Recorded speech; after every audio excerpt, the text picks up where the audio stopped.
Wahyu pasal 3, hari Kamis tanggal 30 Juli 2026.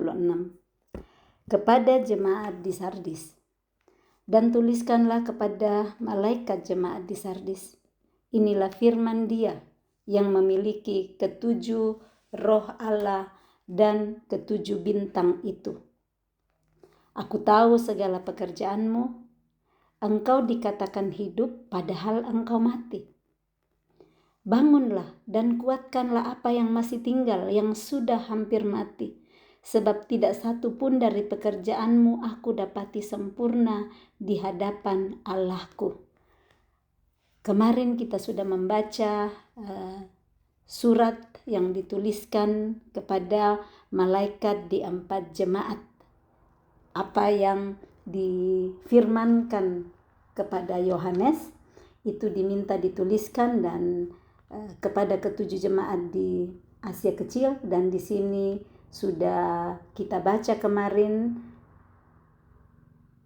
surat yang ditulis kepada jemaat di Efesus, di Smyrna, Pergamus, dan juga kepada jemaat di Tiatira. Nah, hari ini dituliskan kepada 3 jemaat di Sardis, di Philadelphia, dan di Laodikia. Kalau dilihat di ayat yang pertama di sini kepada jemaat di Sardis, inilah firman Dia yang memiliki ketujuh roh Allah, yaitu anak domba Allah, yaitu Yesus Kristus, dan memiliki ketujuh bintang ya yang ada di tangannya, yaitu ketujuh malaikat yang menjaga, yang memelihara setiap jemaat. Dikatakan, aku tahu segala pekerjaanmu, tidak ada satupun pekerjaan kita yang tidak diketahui oleh anak domba Allah. Tidak ada satupun apa yang kita kerjakan yang tidak diketahui oleh Dia. Aku tahu segala pekerjaanmu. Jangan kita pikir ya pekerjaan saya yang sembunyi-sembunyi dilakukan di kamar. Tidak ada yang tahu. Tuhan tahu segalanya. Kita mau melakukan pekerjaan yang baik, yang jujur, atau pekerjaan yang jahat, yang tidak berkenan kepadanya, Dia tahu segalanya. Manusia bisa kita bohongi, tetapi Tuhan, Dia tahu segala pekerjaan kita. Engkau dikatakan hidup padahal engkau mati. Masih hidup, kelihatannya hidup ke sana kemari, melayani di ke sana kemari, tetapi mati. Tidak ada relasi dengan Tuhan, hanya melayani saja dengan keinginan hati sendiri. Engkau dikatakan hidup, padahal mati. Mari kita lihat hari ini diri kita. Tuhan, kalau selama ini aku dilihat hidup, dikatakan hidup, padahal aku mati, hari ini aku mau dibangkitkan kembali oleh kuasa darah Yesus. Kuasa darah Yesus yang sudah bangkit mengalahkan maut. Kuasa darah itu yang sanggup membangkitkan relasi yang mati di dalam hidup kita dengan Dia. Relasi yang mati dengan sesama. Relasi yang kelihatannya tidak mungkin lagi. Kalau dikatakan mati, sepertinya tidak ada harapan lagi. Tetapi bersama dengan Dia yang telah dibangkitkan dari antara orang mati, Dia sumber hidup. Dia sanggup untuk menghidupkan kita lagi. Sehingga jangan dikatakan saja hidup tetapi benar-benar hidup. Jangan kelihatannya saja hidup tetapi sudah mati. Baik, kita percaya akan kuasa darah Yesus yang sanggup membangkitkan bagian-bagian yang mati di dalam hidup kita. Apapun yang mati, Tuhan sanggup bangkitkan kembali. Kalau kita sudah mati, kepercayaan kita terhadap sesuatu yang nampaknya sudah begitu lama kita harapkan dan sepertinya tidak pernah ada perubahan, bangkitkan kembali, hidupkan kembali. Kuasa darah Yesus sanggup untuk membangkitkan harapan yang sudah mati. Dia sanggup memberikan semangat baru kalau kita sudah patah semangat. Bangunlah dan kuatkanlah apa yang masih tinggal, yang sudah hampir mati. Perlu usaha untuk bangunlah. Kata bangunlah, kita yang harus mengusahakan. Tuhan tidak datang dengan tongkat magicnya untuk kasih bangun langsung. Kita yang harus mengusahakan. Kekuatan Dia berikan, kemampuan Dia berikan. tetapi yang perlu melakukan adalah kita. Bangunlah, kuatkanlah apa yang masih tinggal, yang sudah hampir mati.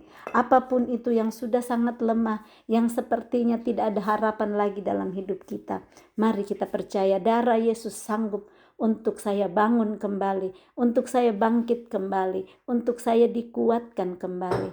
Kalau masih ada tinggal sesuatu yang masih sedikit sekalipun kelihatannya, tinggal 1%, seperti kalau kita charge handphone kita ya, tinggal 1%, segera colok lagi kepada sumber listrik supaya langsung lagi hidup dan menjadi kuat dan bisa bangkit kembali. Seperti inilah kita. Kalau kita sudah terpisah, hampir terpisah, tinggal 1% di dalam relasi kita dengan Tuhan, segala colok, dekatkan diri kembali kepada Dia supaya Dia charge kita kembali. Dia tambahkan lagi baterai kita supaya kita bangkit, supaya kita hidup, supaya kita semangat lagi untuk melanjutkan hidup yang Dia masih percayakan. Karena itu ingatlah bagaimana engkau telah menerima dan mendengarnya. Turutilah itu dan bertobatlah. Ingatlah bagaimana kita dengar firman, kita terima firman. Turutilah setiap firman yang Tuhan taruh di hati kita. Setiap rema-rema di mana Dia berbicara kepada kita. Melalui firman yang kita baca, melalui firman yang kita dengar, dan turutilah itu. Di ayat 3 pasal 1 sudah dituliskan oleh Yohanes bahwa berbahagialah ia yang membacakan dan mereka yang mendengarkan kata-kata nubuat ini dan yang menuruti apa yang ada tertulis di dalamnya. Baiklah kita ingat, baiklah kita terima apa yang baik yang Tuhan berikan. Kita dengar baik-baik, pakai telinga dengan baik supaya kita bisa turuti dengan benar. Karena kalau kita tidak dengar dengan baik, bisa salah dengar. Kita bisa lakukan yang bukan harusnya kita lakukan. Tinggal diam, tinggal tenang, supaya kita bisa mendengar dengan baik. Kalau kita sibuk, ada banyak kegaduhan yang kita bikin, sibuk bunyi-bunyian, sibuk piring yang bunyi-bunyi, kita bisa tidak dengar suara. Mari kita dalam tinggal tenang dan percaya, kita dapat kekuatan baru, kita bangkit kembali, menuruti firman Tuhan dan bertobat. Karena jikalau engkau tidak berjaga-jaga, aku akan datang seperti pencuri, dan engkau tidak tahu pada waktu manakah aku tiba-tiba datang kepadamu. Berjaga-jaga. Kalau kita tidak berjaga-jaga, Dia akan datang seperti pencuri. Kita tidak tahu kapan waktunya. Tapi saat kita berjaga-jaga, mau datang jam 10 malam pun, jam 2 subuh pun, jam 4 subuh pun, kita berjaga-jaga. Dia akan datang menemui kita seperti pencuri. Saat kita terus berjaga-jaga, Dia mau datang kapan saja, kita siap menyambut Dia. Ayat 4, tetapi di Sardis ada beberapa orang yang tidak mencemarkan pakaiannya. Mereka akan berjalan dengan aku dalam pakaian putih, karena mereka adalah layak untuk kita. Untuk itu, pakaian menggambarkan tentang perbuatan. Perbuatan-perbuatan yang benar yang kita lakukan. Saat kita tidak mengikuti perintahnya, tidak menuruti apa yang kita dengar, apa yang kita terima, yang kita baca, itu akan mengotori pakaian kita. Pakaian kita dari hari ke hari. Mari kita bersihkan dengan firman Tuhan yang terus ngajarin kita, yang terus menyatakan apa yang perlu dicuci lagi, menyatakan kesalahan-kesalahan kita, supaya nantinya baju kita yang belepotan dengan noda, baju kita yang banyak bercak-bercaknya, semakin dicuci dan semakin dibersihkan, sehingga kita memakai pakaian yang putih. Sifat, perbuatan, karakter-karakter yang menyenangkan hati Dia. Orang yang tidak mencemarkan pakaiannya, yang tidak mencemarkan perbuatan-perbuatannya, mereka akan berjalan dengan Dia, Yesus Kristus, Sang Anak Domba Allah, dalam pakaian putih, karena mereka adalah layak untuk itu. Ayat 5, barang siapa menang, ia akan dikenakan pakaian putih yang demikian. Aku tidak akan menghapus namanya dari kitab kehidupan, melainkan aku akan mengaku namanya di hadapan Bapakku dan di hadapan para malaikatnya. Kitab kehidupan, nama kita ditulis di dalam kitab kehidupan. Saat kita terus membersihkan perbuatan kita, membersihkan semua kelakuan-kelakuan kita yang tidak berkenan kepadanya, tidak cemar, pakaian kita tidak cemar, tidak ternoda. Dari hari ke sehari kita kelantang ya, ada baiklin. Kalau saya ingat di Indonesia dulu ada baiklin yang kita pakai untuk menggelantang, merendam pakaian supaya noda-noda yang ada di pakaian putih itu bisa bersih kembali dan menjadi putih bersih. Mari kita rendam hati kita rendam pikiran kita dengan firman Tuhan, supaya firman Tuhan itu akan membersihkan, memutihkan, memurnikan pikiran-pikiran kita yang salah, yang tidak benar, supaya nanti perbuatan-perbuatan kita adalah perbuatan yang benar, sesuai dengan apa yang kita pikirkan, sesuai dengan pikiran Kristus. Barang siapa yang menang, ia akan dikenakan pakaian putih yang demikian. Aku tidak akan menghapus namanya dari kitab kehidupan, melainkan aku akan mengaku namanya di hadapan Bapakku dan di hadapan para malaikatnya. Siapa bertelinga, hendaklah ia mendengarkan apa yang dikatakan Roh kepada jemaat-jemaat. Kepada jemaat di Philadelphia, ayat 7, dan tuliskanlah kepada jemaat di Philadelphia, inilah firman dari yang kudus, yang benar, yang memegang kunci Daud. Apabila ia membuka, tidak ada yang dapat menutup. Apabila ia menutup, tidak ada yang dapat membuka. Dalam hidup, mau dipaksa apapun, kalau Tuhan yang menutup pintu, tidak ada yang bisa buka. Dan mau ditutup bagaimanapun, kalau Tuhan yang membuka pintu-pintu untuk kita, tidak ada yang bisa menutup. Pakai doa ini.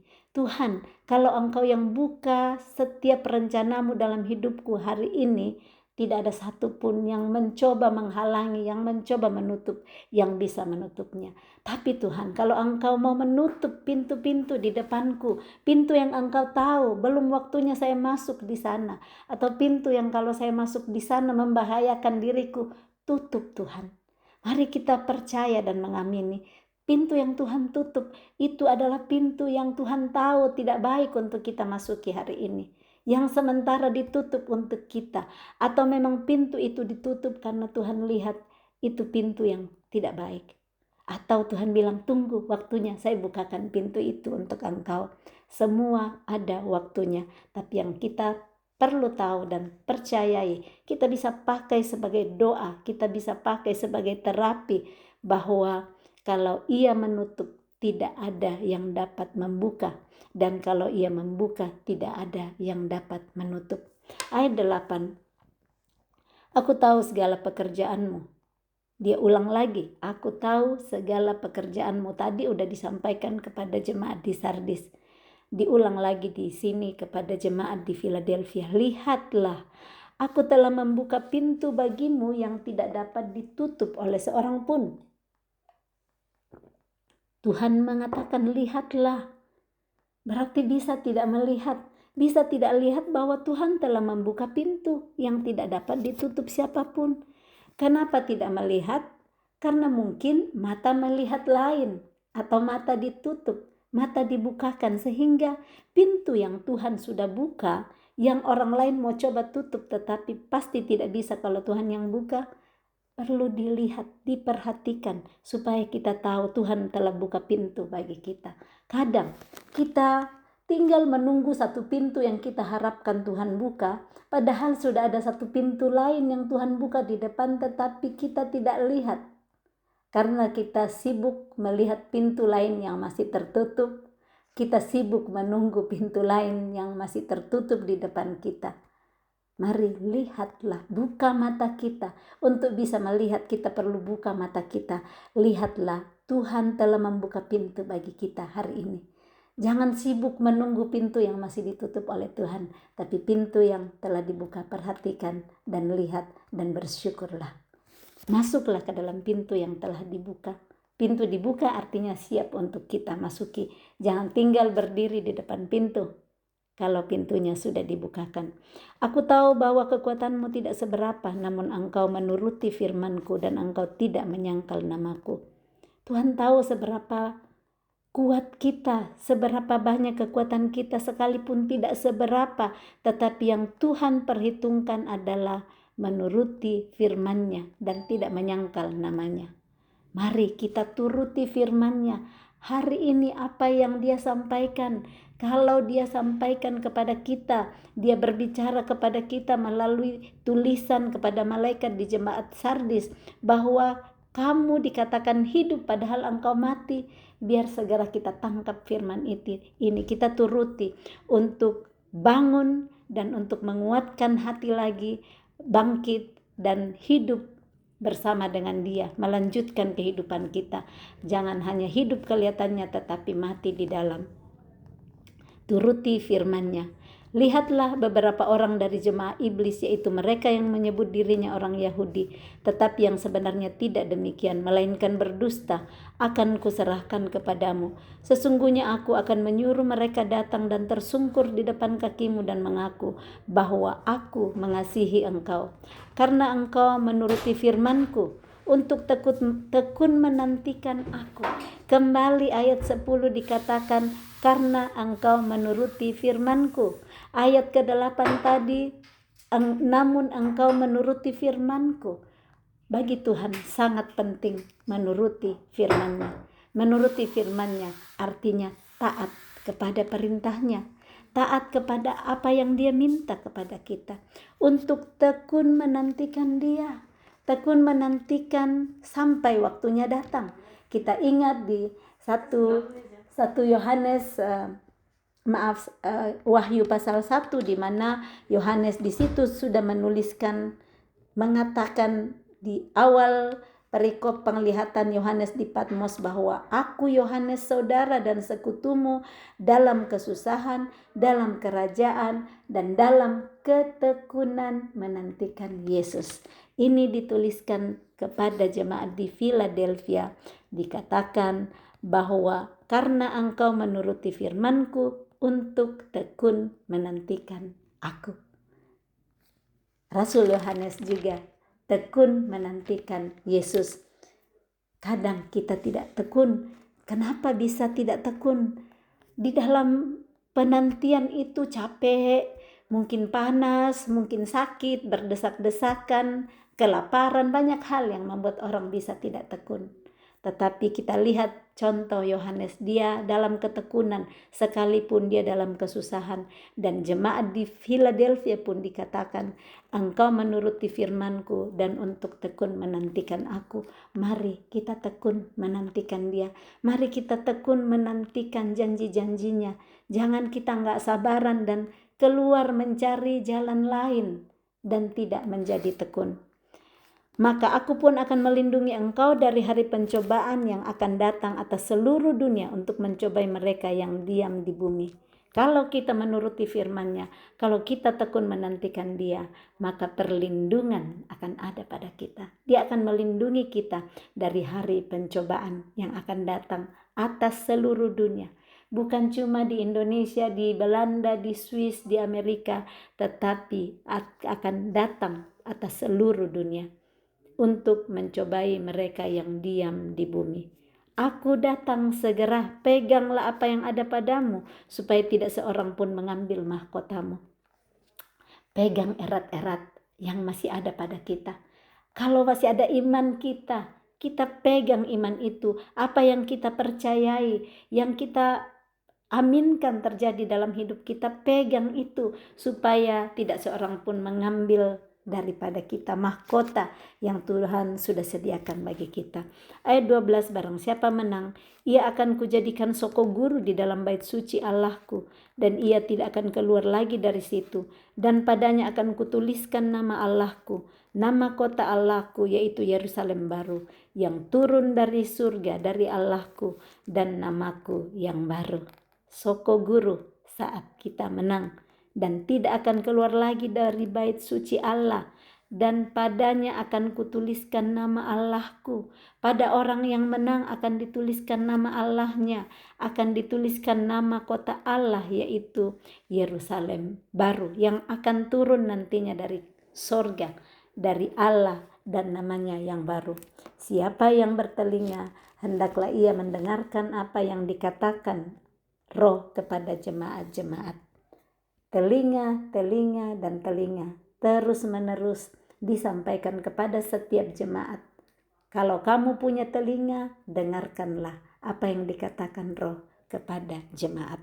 Kalau hari ini kita pun bertelinga, dengarkanlah apa yang dituliskan kepada kita hari ini. Apa yang kita dengarkan kepada dari firman Tuhan hari ini. Dengarkan baik-baik, buka telinga baik-baik, supaya kita tidak salah dengar dan kita nantinya hidup menuruti setiap perkataan, setiap perintah Tuhan selama kita masih hidup di bumi. Kepada jemaat di Laodikia ayat 14. Dan tuliskanlah kepada malaikat jemaat di Laodikia, inilah firman dari Amin, saksi yang setia dan benar, permulaan dari ciptaan Allah. Siapakah Amin itu? Siapakah saksi yang setia dan benar, permulaan dari ciptaan Allah? Dia adalah firman, yaitu Yesus sendiri, anak domba Allah. Aku tahu segala pekerjaanmu. Engkau tidak dingin dan tidak panas. Alangkah baiknya jika engkau dingin atau panas. Jadi karena engkau suam-suam kuku dan tidak dingin atau panas, aku akan memuntahkan engkau dari mulutku. Hati-hati, kalau kita tidak dingin, tidak panas, suam-suam kuku saja, tidak dingin atau tidak panas ini, dikatakan aku akan memuntahkan engkau dari mulutku. Kalau dimasukkan dalam mulut itu nantinya kan untuk ditelan masuk utuh. Tetapi di sini dimuntahkan, tidak diterima, ditolak. Ditolak oleh Tuhan kalau kita suam-suam kuku. Kalau cinta mula-mula yang sudah dikatakan juga di jemaat sebelumnya, kasih mula-mulamu sudah hilang. Kasih yang dulunya panas, kasih yang membara, mulai suam-suam, tidak dingin atau panas.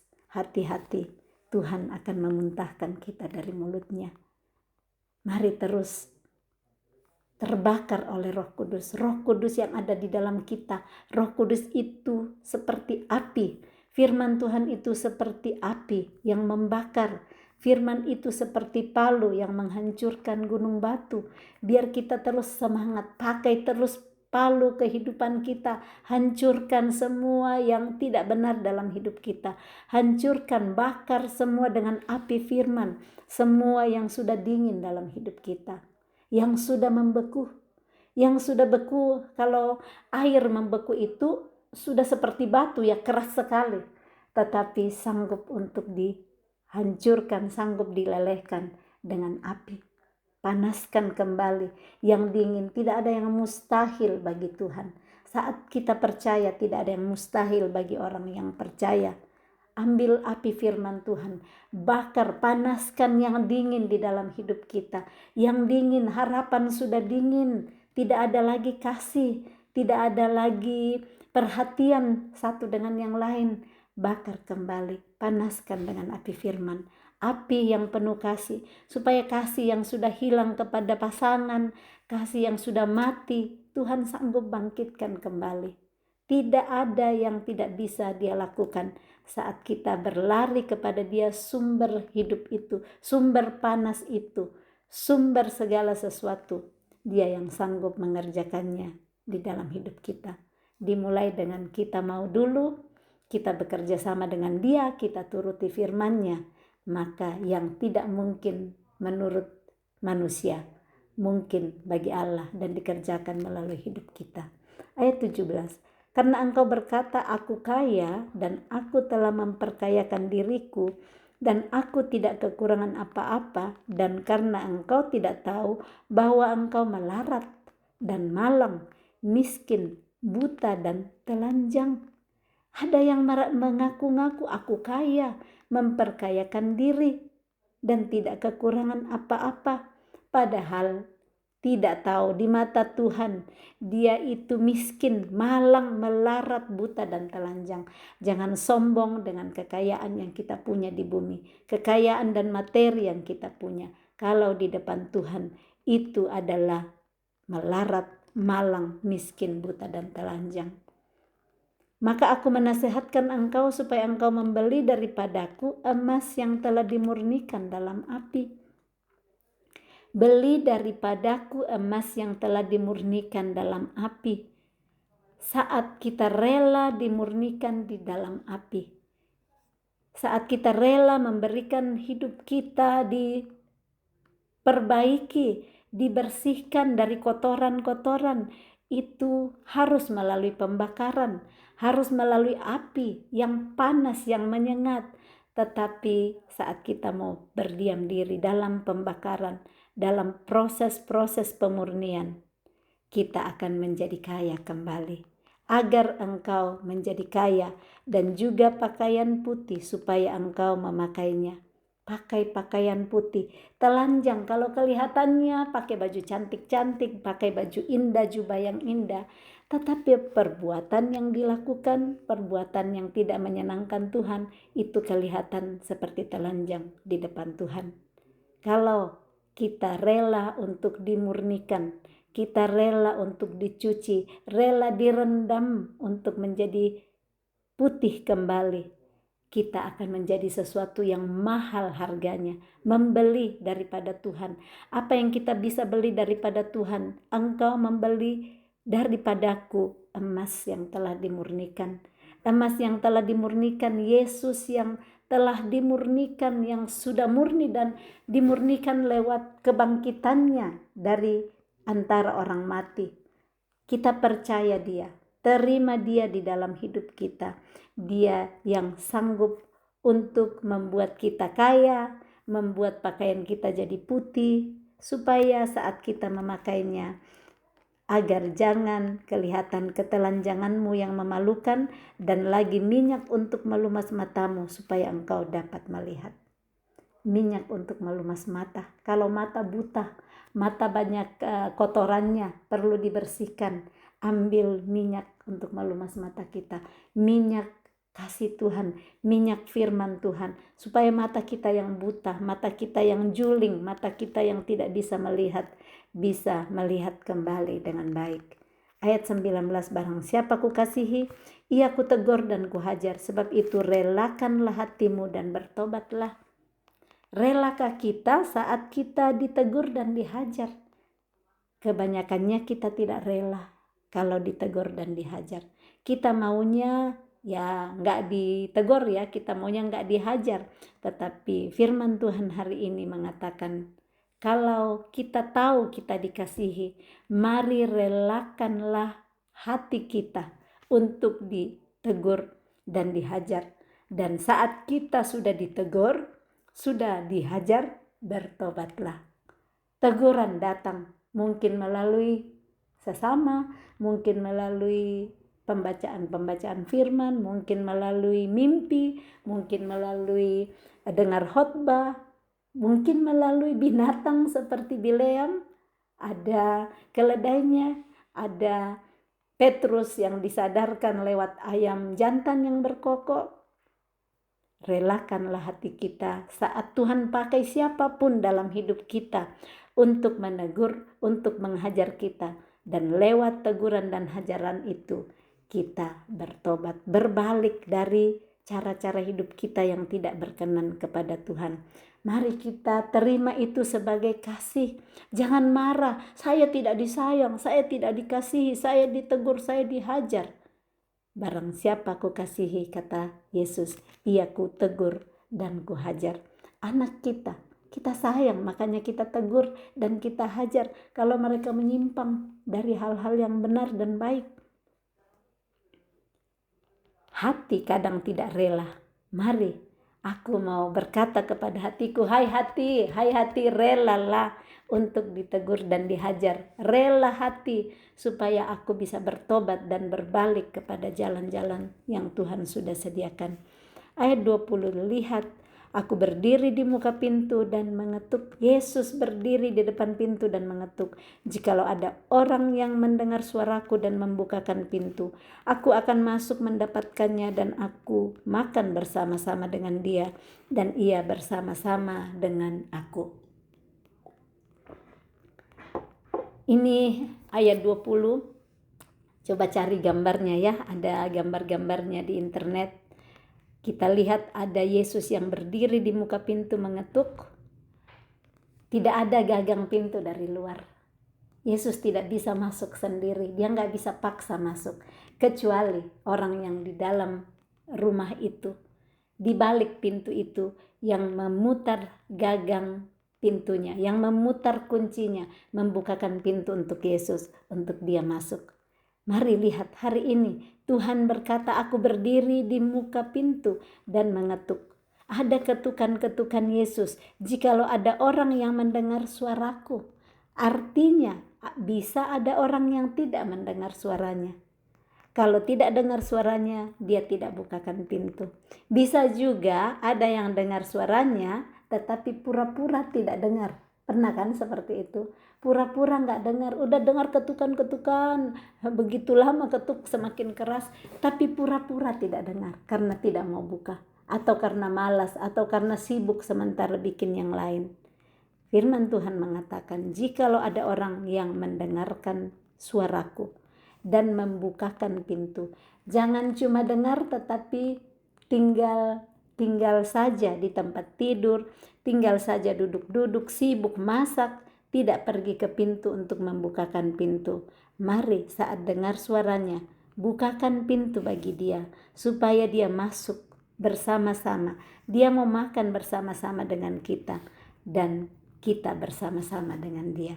Betapa indahnya saat kita mau membuka mata, kita memakai telinga kita.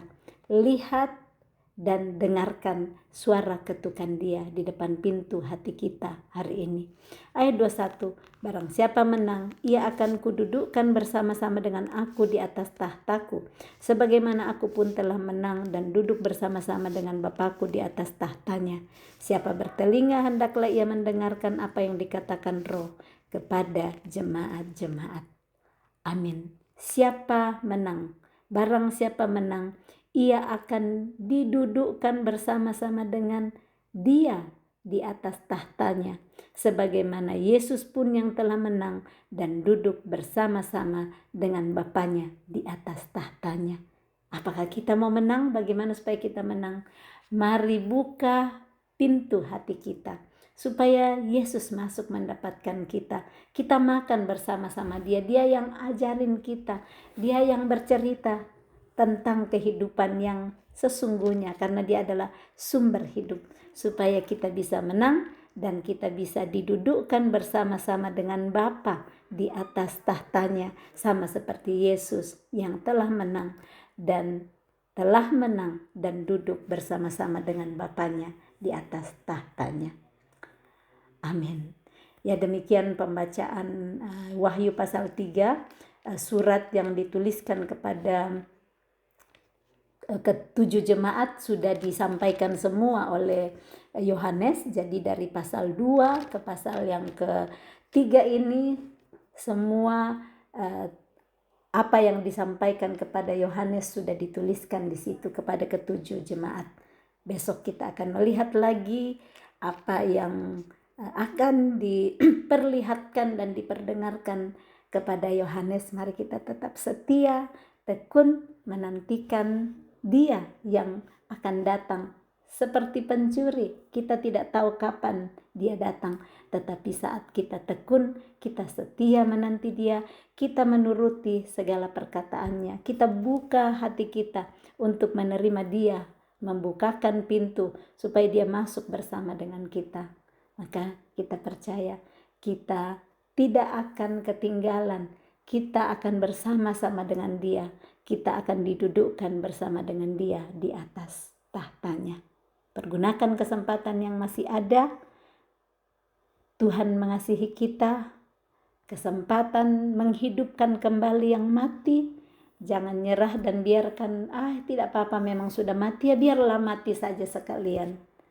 bangkitkan, bangunlah, kuatkanlah, semangatlah untuk melihat kasih Tuhan, untuk melihat dan mendengar bahwa di depan pintu ada Tuhan Yesus yang berdiri mengetuk untuk saya bukakan, dan dia masuk, aku bersama-sama dengan dia. Bagaimana sukacita yang ada di hati saat kita duduk bersama dengan Yesus, makan bersama-sama dengan kita.